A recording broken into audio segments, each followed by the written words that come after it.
we learn more from people who are different from us than ones who are the same. If two of us are in the room and we agree on everything, one of us is redundant. So the idea of bringing people together from different fields, different perspectives, different points of view, who all care about enabling all children to succeed, but may disagree about the best way to do that. That is a fabulous room to have, because it means we have the same goal and the same purpose, which is noble, worthwhile, and justifies a lot of sacrifice and energy. And we want to argue about the best way to get there, based on our knowledge and experience. So with passionate commitment and open minds, this is exactly the kind of group that I love to be with, and I'm honored to be invited to be with it. So let's begin. Just 3 things to get started. I was asked to talk about what makes effective professional development, why we seem to have difficulty implementing that, and how that relates to the recent research that I've been doing that I'll share with you in a few minutes. So just 3 starting points to think about. Here's Learning Forward's mission, which I've expressed as a kind of poetry, because I think it is. Every educator engages in effective professional learning every day, so every student achieves. And I'd probably add something to that, and I wouldn't know quite how to say it, but I'd add something that would also relate to mental health, well-being, human development, and frankly, in Franco-Ontarian boards in Canada, French-speaking boards where they believe their identity as a people is imperiled, they would sometimes say identity is more important than achievement. And I would say that identity is as important as achievement. And I don't know how you express that there, but I think there's another kind of area we all need, especially in the challenges to mental health that many of our young people have. We should also pay attention to this. Singapore last month, the minister, they're always producing documents about where they're going, so you always know where they're going because they're always telling you. And one of the things the minister said was this: Singapore's high-performing country, the highest performing country on the international PISA tests, because Shanghai and Hong Kong are not countries, which Hong Kong is learning at the moment.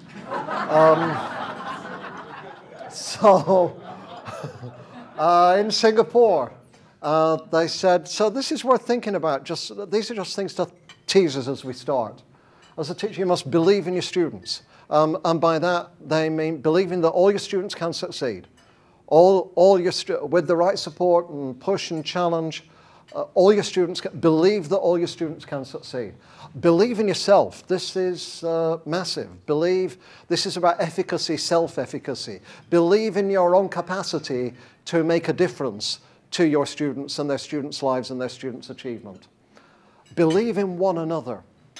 Believe in your colleagues, and have your colleagues believe in you, of your capacity to raise up your students together. And the last one is the most interesting. So this means it's not enough.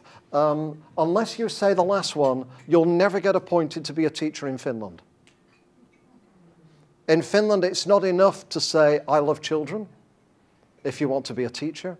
And it's not enough to say, I want to make a difference in individual children's lives. It's not enough. You also have to say, you believe you are, in Singapore, as a teacher, you are contributing to the future of the nation and the future of the people of that nation. You are creating, a French sociologist once said, Émile Durkheim, education creates the generations of the future. And that's the bigger thing, in a way, that in Singapore they ask you to feel part of. And here's the third one, which is, again, just a teaser of a thought. I once said this, apparently, because people keep tweeting it to me now, but I've no idea where I once said it. I think it was about 20 years ago. But again, it's another teasing thought. What we want for our students, we should also want for their teachers. So think about the kind of learning we want for our students and how we get that. And imagine that we structure professional development like that. And there was a consistency between them. And we may differ on the details of that, but imagine a consistency between the two and what that would look like and what that would require. And by the end of this presentation, I'll be recommending these 4 things. So imagine these things are here all the way through what you're hearing next, and we'll come back to them at the end. But if there's 4 really important things to do that I think we're not doing enough of now in relation to professional development, equity, excellence, raising student achievement for all students, it is, we're putting a lot of emphasis on human capital, which manifests itself in different ways. The kind of graduates we get into teaching, whether we should, how much we should administer performance evaluations to keep the right people in, get the wrong people out. There's a lot of emphasis on that, but the evidence is pretty compelling. Social capital adds value to human capital, but human capital does not add value to social capital, which doesn't mean we should have low human capital, but it means whatever human capital we've got, if you get it to work together well, you will really add value to what you already have. So there's not enough emphasis on social capital, how we get educators to work together. Second, we tend to put leadership last as an afterthought, not first. I once, and I'm glad you're not tweeting this, but I once wrote the following sentence. And some people would wish I hadn't. Leadership is the afterthought of educational change. It is the cigarette that is smoked once the reform has been consummated. That's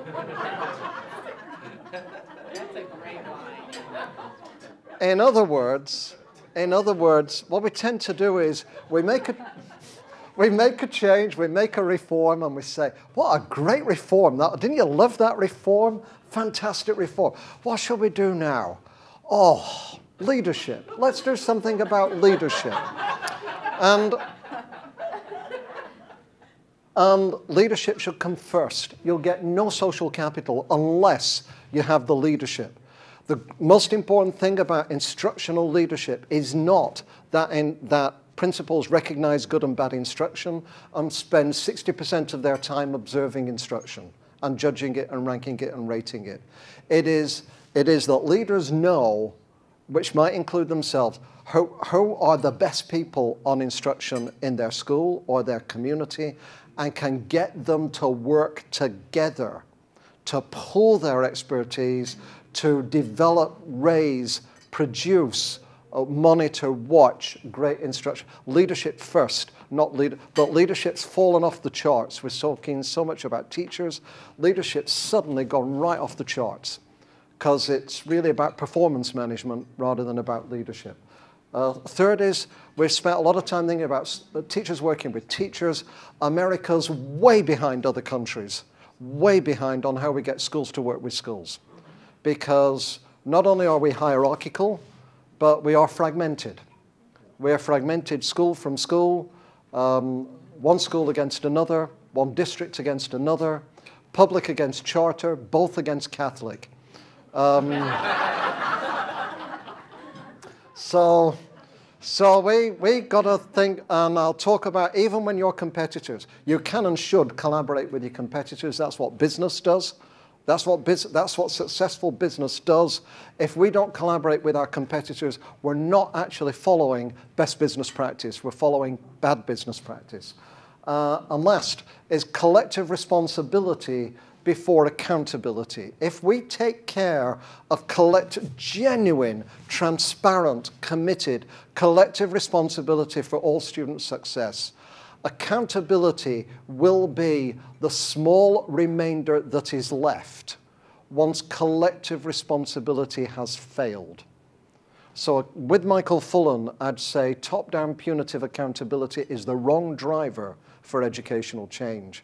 Collective responsibility is so the opposite of accountability is not autonomy. The opposite of hierarchical accountability is collective responsibility. So these are the kind of places we'll end up. How do we get there? Well, next, I have to go here, which is not Seattle, but it's this is Toronto in Canada, and I have to go here for 3 reasons. First is Amelia. Second is Penelope. They are twin sisters. I haven't shown you, I should show you a picture of their older brother who has a look of shock on his face, which I think represents what's about to happen to him as soon as they come home. But they're kind of miracle babies, really, because daughter's had a hugely difficult pregnancy. My wife's been up there for 2.5 months. She's been on total bed rest. They're born at 32 weeks. It was a dangerous pregnancy. She's been off to hospital many times. So they're breathing by themselves. We are so happy, so relieved. And I'm desperately lonely because my wife's been away for 2.5 months. But I travel so much anyway, people say, so what's new about that, really? These are 2 of the reasons I'm going up to Ontario. And the third is, some of you may know I'm advisor to the Premier and the Minister of Education in Ontario, along with Michael Fullan, and an expert in mobilizing knowledge and another expert in early childhood education. So Kathleen Wynne is currently the Premier of Ontario, background in Aboriginal languages, and passionately concerned about equity, social justice, mental health, well-being, achievement, prosperity, all of those things. And I'm showing you this because this is where I'm going on Saturday, actually tomorrow night. The dominant narrative about Ontario, written by OECD and McKinsey, which is not false, but it's one of the truths, is that Ontario became one of the 2 highest performing English systems in the world, and French, on PISA, by facing flatline performance, having a guiding coalition at the top of people, business, government, other partners, who had set a direction of where they wanted Ontario to go, with a focus on 3 things: literacy, numeracy, high school graduation, linked to assessments by which they could measure their progress over time, with a lot of support, a lot more support than we'd seen under NCLB here, or that we'd seen with Michael Barber in the UK with the literacy strategy.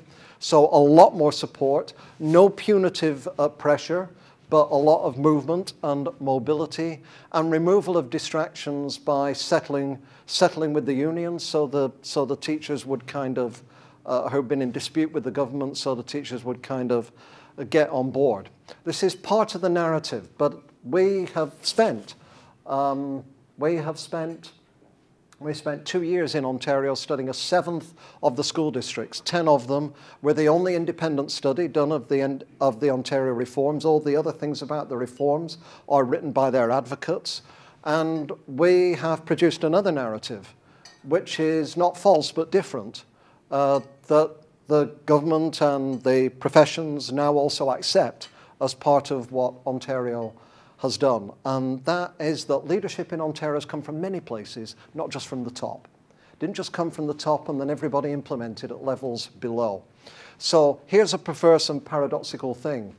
To remove the distraction of union disputes, the government gave the unions $25 million. So I just want to tell you this again. In a population of 13 million people, the government gave the unions $25 million, providing the unions spent the money on professional development. That was the condition. Very counterintuitive. You heard with Long Beach, if you see resistance, go towards it. Don't try and quell it, crush it, move it out the way. Go towards it. So the government and the unions together decided to create this project that Anne Lieberman's evaluated, called the Teacher Leadership and Learning Project. All these people over the last few years have gone through this project. These are the kinds of things that they focus on. They're not about They're not about incremental improvement. They're about next practice. Try out what are the next things, and then how do we spread them out and share them with colleagues in professional learning communities, differentiated instruction, technology, literacy, across all these projects, all these schools. So teachers are driving a lot of the agenda in Ontario in relation to next practice and innovation. And school superintendents and school districts are driving the special education agenda. Because the unions got 25 million, and then the superintendent said, well, what about us? So then the government gave them 25 million and basically said, go do something about special education, providing it improves equity, narrows the achievement gap, and is philosophically in tune with our visionary strategy, which is universal design, education for all, classroom-based inclusion, and breaking down the barriers between special education and curriculum and instruction. Providing you do that, that's fine. So the 72 districts divided the money equally between them, large districts and small districts, because most of the districts are small, therefore most of the superintendents were behind the strategy. Are you with me? Like Toronto didn't like it a whole bunch at first. But they were appealed to in terms of their beneficence and generosity and adding their status and weight to what was happening. And then the 72, each district had its own strategy, providing it was connected to the philosophy. And they all had different diversities. Some were Aboriginal and Indigenous, some were new immigrants, some were Old Order Mennonites, practically Amish, some were Franco-Ontarian. Like when we talk about diversity, we have such different diversities. And you have to be able to respond to those diversities. The solution in each district varies, but then you have to network the districts together and keep circulating communication amongst them so nobody ends up in a silo. So they didn't just implement the change, but the districts drove that area of change. So what I'm trying to tell you about Ontario is, in terms of leadership, there wasn't just a group up there who decided something and then through layers everybody implemented it. But different parts of the sector were given leadership responsibilities and platforms to drive different parts of the agenda. This is a very different view of leadership. This is leadership first, not leadership after the fact. And it's one of the big things that we can learn from Ontario. And this is what we're trying to do now with the Premier. Is the language I like to use is not implement, but bring it to life.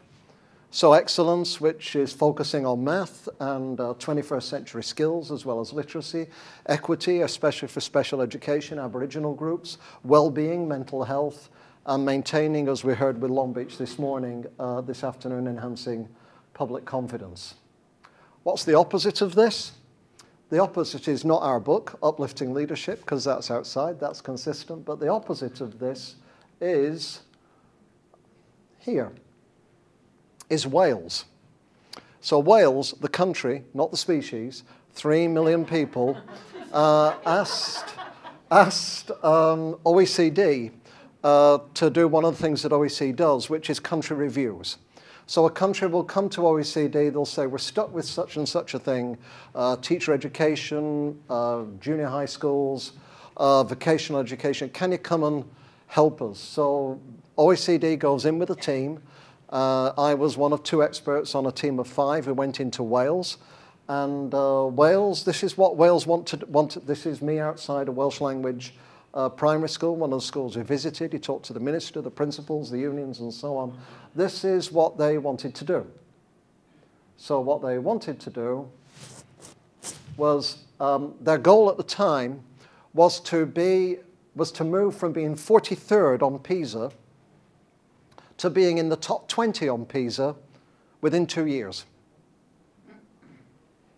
Pretty amazing to go up 23 places in 2 years. Why did they want to be in the top 20? Because then they'd be higher than Scotland. That was the major motivation. And how would they do this? They would purchase PISA packages. So schools can now have packages of PISA test items. They give them to 13-year-olds. The 13-year-olds, this is happening all over the world. All over the world. The 13-year-olds will practice on the items, and within 2 years, the scores will go up. That was their strategy for improving performance. Teacher quality was in decline. They were drawing from the bottom 30 rather than the top 30%. When you went to the ministry, the senior people in the ministry had practically nobody from the Welsh educational system. They all came either from other sectors or they came from other countries. It was as if they didn't believe in their own people. So they had to constantly bring in people from elsewhere. And when I talk in a few minutes about high-performing organizations elsewhere, one thing you'll see is they do bring in outsiders, but they also develop a lot of their own leadership, build their leadership capital over time. There was high challenge, a better word would be threat, and low support. They trained every school in professional learning communities with 2 famous academics who did it. Every single school in the country trained in professional learning communities, and it was a disaster because after the training was done, there was no time for professional learning communities, and there was no focus. So people got into 2 or 3 meetings, chit-chatted about this or that, thought, this is a waste of time, back to my classroom. No time, no focus. And assessment was all over the place. They abolished standardized assessment when they separated from England, their education strategy. They abolished it because basically they just wanted to insult the English to show them they didn't have to do standardized testing anymore. They put nothing in its place. Then they got a lot of grade inflation. Then they reimposed standardized testing, and everybody was confused, angry, annoyed, so there was no consistency. And so we did a kind of report on this and fed back to them, and the result is the Welsh way, which has just come out a couple of months ago. Now they're aiming for, some people disagree with this still, instead of being in a ranking, because if you're in a ranking, you have no control over what other people are doing. It's daft to be in a ranking. But they're aiming for a standard to hit 500 or above on PISA. People argue about this, but in my view, a standard is better than a ranking, because it's criterion referenced, not norm referenced, basically. They now have a clearer sense of a vision for the Welsh learner, which is about cooperation, equity, language, culture, also excellence. They're looking to build a stronger teaching force, and they're really working on a program now to develop their own leaders and to have leaders support each other. So this at least is their declared intent, so it's had some kind of impact. What is behind all this? What is behind all this is, just to take you back slightly, is this idea that Alma Harris, Alan Boyle, and I call uplifting leadership, which came not at the beginning, but at the end of a study that was looking at organizations in 3 sectors that did better than they used to, did a lot with a little, few resources or challenging circumstances, better than people like them, and in some cases could create something from almost nothing. Singapore is probably one of the biggest startups there ever was, because it was an underdeveloped country in 1965, and within a generation was a highly developed country. Here's where we studied it, 15 organizations in 3 sectors, 8 countries, 4 continents, over 200 interviews with very detailed case reports that went back to the people that we studied and provided the basis of all our analysis, from which the idea of uplifting leadership came at the end. So what is uplifting leadership? Most theories of leadership tell you what to lead, but not how to, or they tell you how to lead, but not what to lead. So distributed leadership, you can lead awful things with distributed leadership, but it's still distributed. And you can lead the right things, but some people would say the no excuses approach is leading the right things in the wrong way. So uplifting leadership is about leading the right things in the right way, with some consistency between the people you're uplifting, their performance, their quality of life, their opportunities, the people you're uplifting, what you're uplifting for, performance, your people, and through it yourself. And how you're uplifting people, how you're uplifting the people who work for you to create uplift for the people you serve. Are you with me? The uplifting spiritually, uplifting emotionally, uplifting motivationally. So in this, it's not possible to browbeat, badger, or bully people into doing noble things that create uplift for the people you serve. There has to be, and there is, because it's evidence-based, a kind of consistency between the two. So here's some, we came up with 6 principles of uplift, and I'm just going to give you an example or 2 of each to give you a tiny taster, and then you'll be able in about 10 minutes, 15 minutes to have your salad, or you can already. So the first is uplifting leaders don't want to be number 1, top, or better than anybody else for its own sake. They have a dream of who they want to be and what they want to do. And we call it a vision, a sense of where they want to go and of who they are. Martin Luther King did not say, I have a set of key performance indicators. Here's an example. Fiat Motors, 2004, had gone through 17 straight quarters in the red, had no dealerships in America because Fiat stood for Fix It Again Tomorrow, because the cars in the 1980s were so bad. And so it had no dealerships.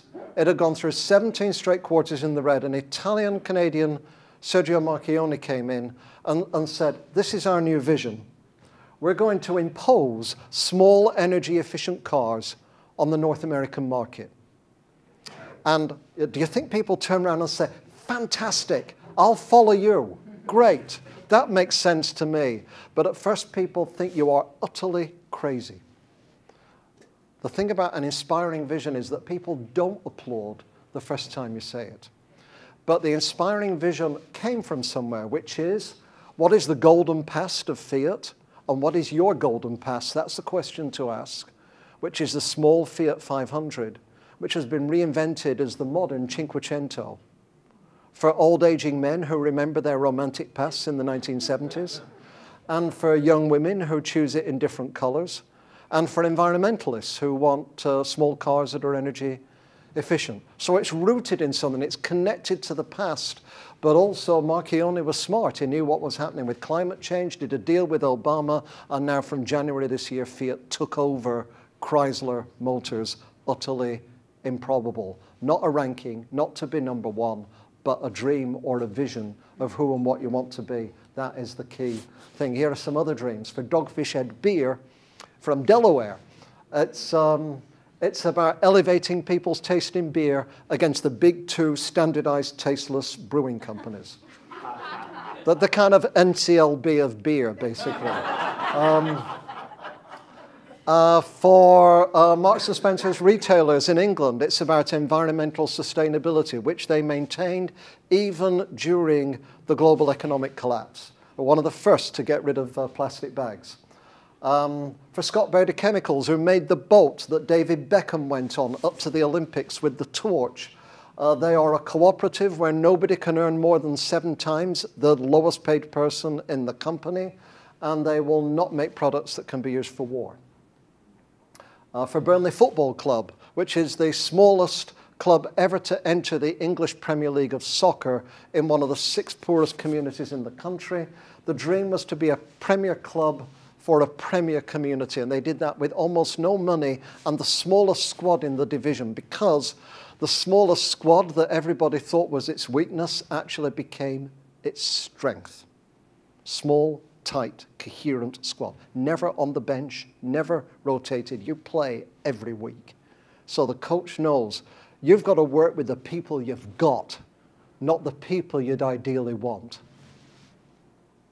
Finland, after 19% unemployment in 1992, decided it was going to become one of the leading knowledge economies in the world. Singapore, becoming a developed country within a single generation. Vancouver Giants hockey team, knowing who you are. These are just some of them.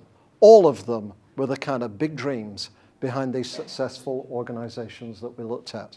Question is what's your dream? Not how high you want to be. What is your dream of who you want to be? Then be the best you can be at that. Second is creativity and counterflow. Only dead fish swim with the stream. Here's Singapore. We studied Singapore.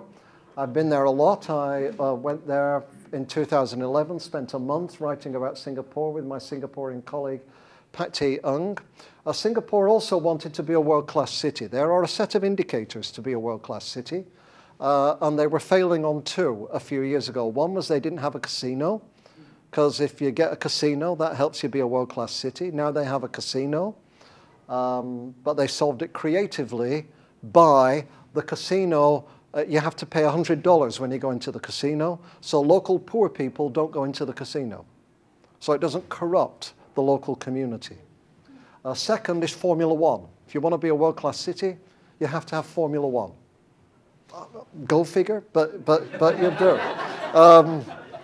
And so they said, okay, we'll have Formula One. So off they got going. Then somebody realized if they did Formula One, the money that comes in from Formula One is by people watching it. And because of time differences, everybody would be in bed.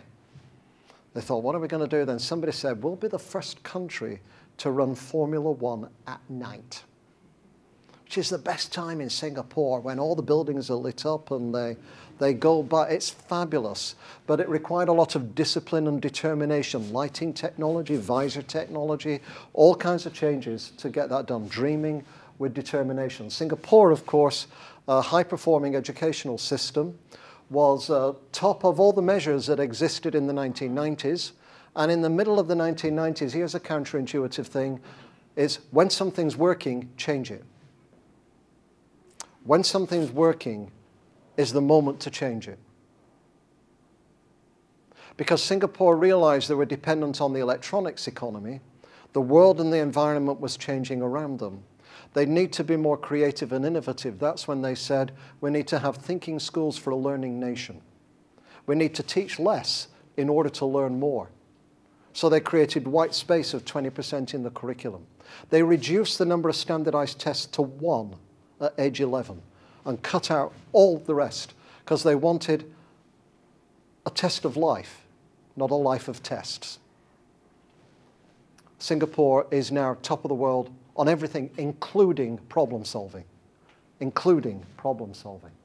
Second, so just to sum up, here are some questions to think about when you're thinking about your approach to creativity. What opportunities do you have that other people have missed?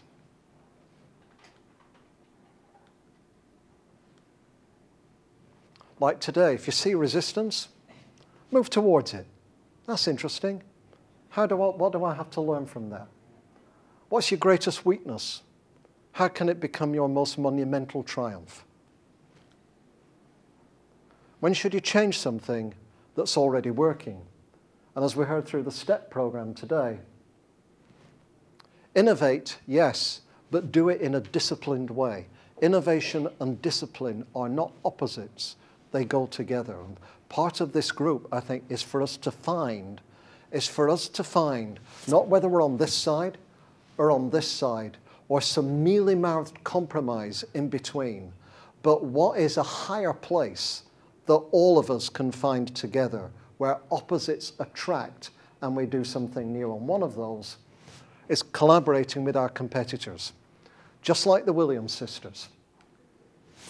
Here's Dogfish Head Beer, one of the fastest growing microbreweries in America, on the Discovery Channel, breakfast TV, iconic, famous, and what can we say about it? They do weird things with beer that nobody else does. Antarctic water, juniper berries. They throw objects randomly into the beer to see how it affects the taste.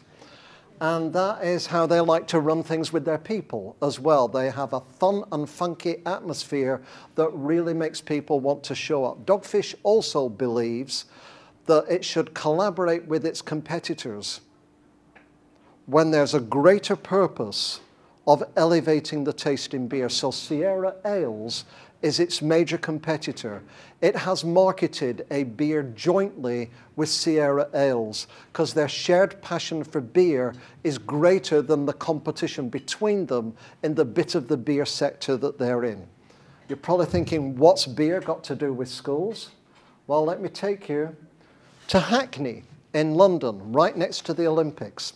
2002, Hackney was the worst performing school district out of 149 in England, and 10 years later performs above the national average on all key indicators with the same poor population. Parents used to send, I can't go up to the screen, but parents used to send their kids out of Hackney because the schools in Hackney were so bad. Now parents send their kids into Hackney because the best schools are in Hackney. And why are the best schools in Hackney? Because Hackney has academies, which are like charter schools. Almost all its high schools are academies. But when you set up an academy, you have to meet two criteria. One is you have to have a record of investing in and supporting Hackney. You can't just helicopter in from the outside, seeing a quick buck that you can make on the backs of poor families in Hackney. You have to have a commitment to the community of Hackney. Number one, proven. Secondly, it's in your contract that if another school is failing in Hackney, it's your responsibility to help get it out of failure. It is in your contract, and there's a structure of financing to support you. So there's some principals in Hackney who are principals of 5 schools. They've turned around one, then they take on another, and then another, and then another, and then another. And resources come in behind them so that they can develop leadership behind them so they can be away more.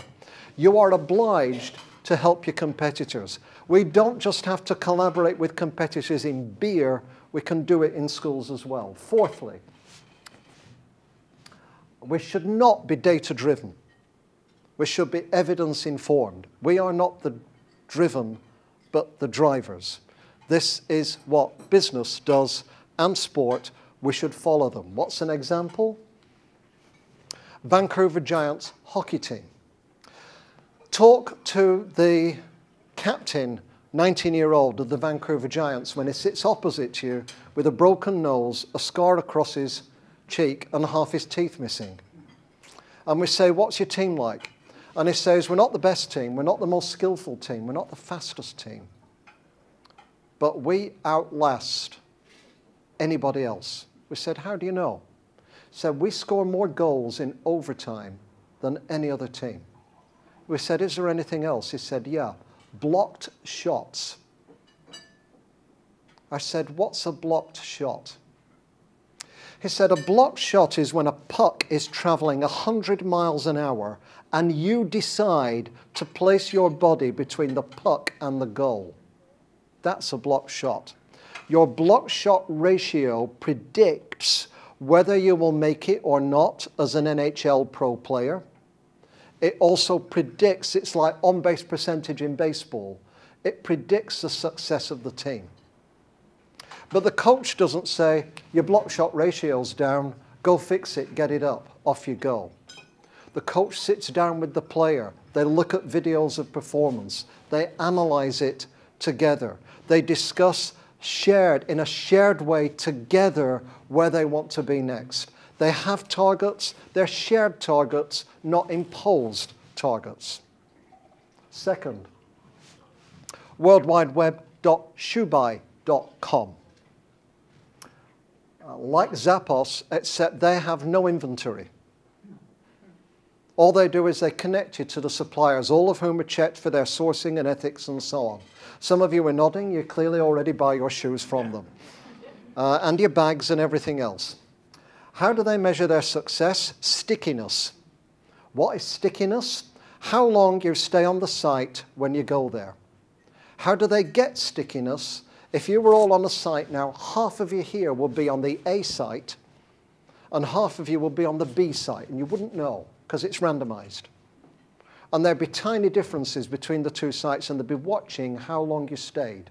So nobody gets frightened by a new design, but the design's always changing. Every member of the company is constantly involved in innovation. And because of that, they have one of the highest staff retention rates in the sector. Great indicator of high performance, by the way, is not just what your kids are doing, but what your staff are doing. Your staff retain the well-being of your staff. And it's involvement in innovation that secures their retention. But if they make a mistake, they have real-time data that comes back to them, so no mistake becomes a catastrophe. Are you following me? So here we've got data that you talk about, targets that you share, data when you can use it, not that's too late after the fact, when the stuff is all over. In education, mainly, we're doing the opposite of this. Mainly what we need to do is what business and sport do at their best. Measure what we value, don't value what we can easily measure. Have a balanced scorecard rather than just one or two items that we privilege above everything else. Get data in real time so we can use it rather than after the fact when it's too late. Set targets together. Don't have someone else throw targets at you, because then you'll be serious about them. And use judgment, inquiry, and discussion, and experience and wisdom alongside the numbers. Andreas Schleicher says, without evidence, all we have are opinions. And I would say, without judgment, all we have are numbers. Both the numbers and the judgment matter. We have to pay attention to both of them.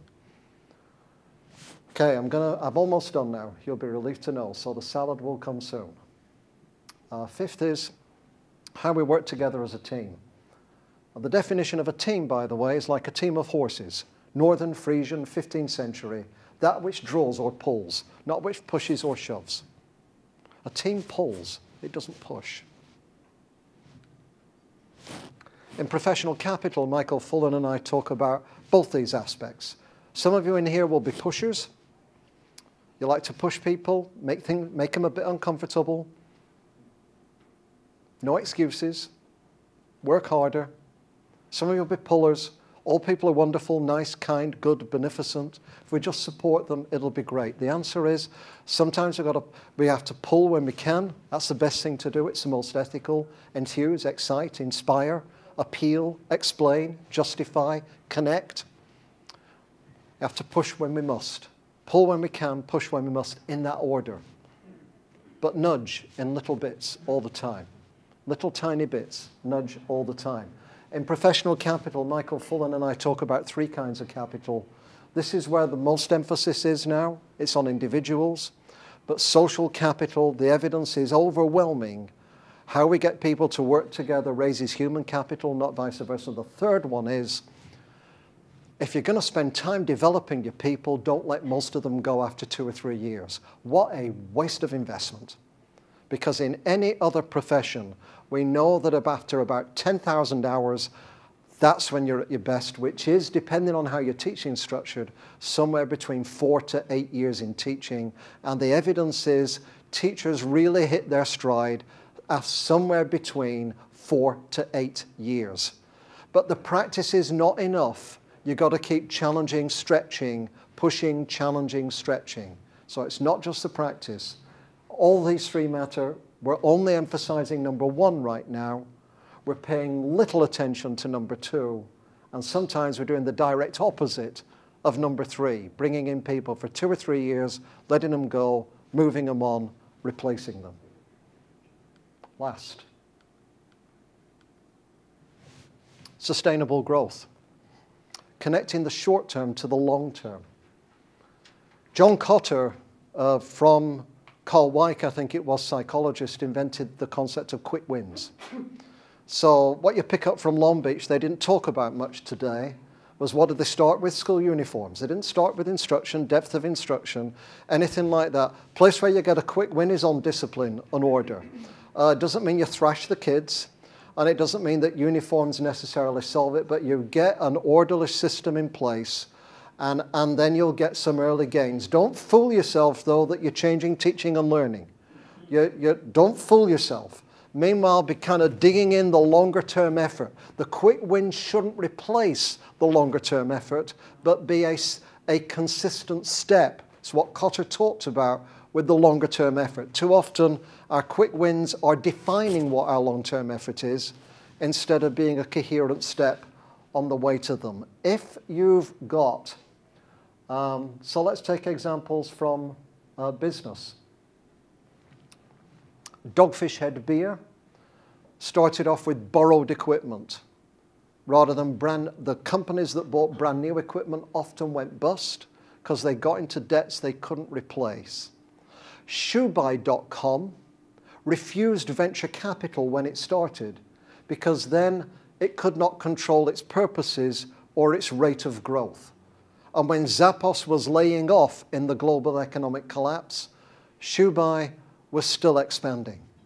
So business pays attention to sustainable growth. And our evidence is pretty consistent, actually, and most compelling in education, which is grow 2 to 3% a year. And you might get a quick gain at the beginning through the discipline and order, but mainly anything that's to do with teaching and learning, you're going to grow 2 to 3% a year. Then after about 6 or 7 years, as we heard today, everything comes together.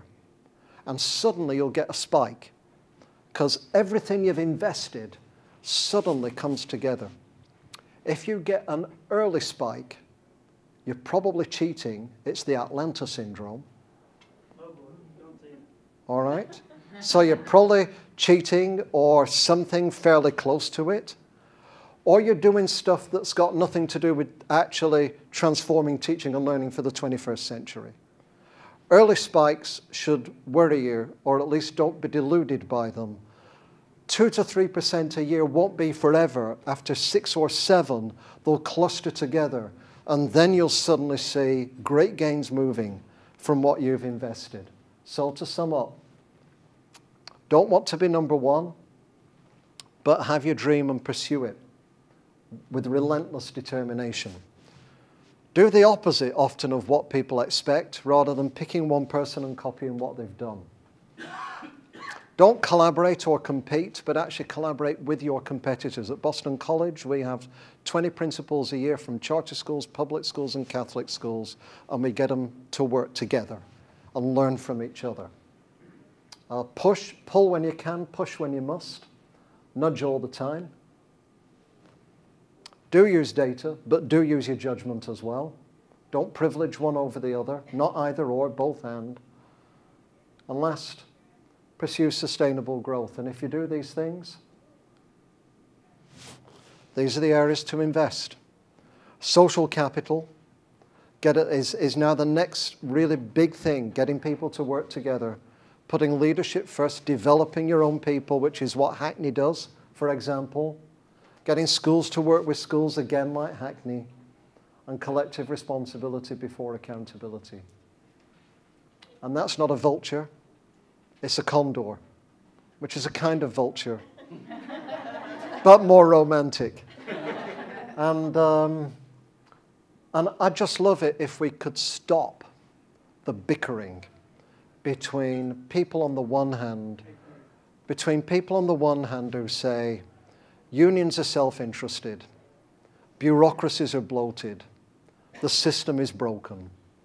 And people on the other hand who neglect 100 years of history, usually people in private universities like mine, Boston College, or Diane Ravich's university, New York University. Usually people in private universities say the private sector has no business in public education. And it's just a dialogue of the deaf. It's a dialogue of the deaf. And if we can find not a place in between, but a higher place that in some areas we can agree on, which I know is what Stephanie's dream is for this particular group, then I think we've got a real chance of making some progress.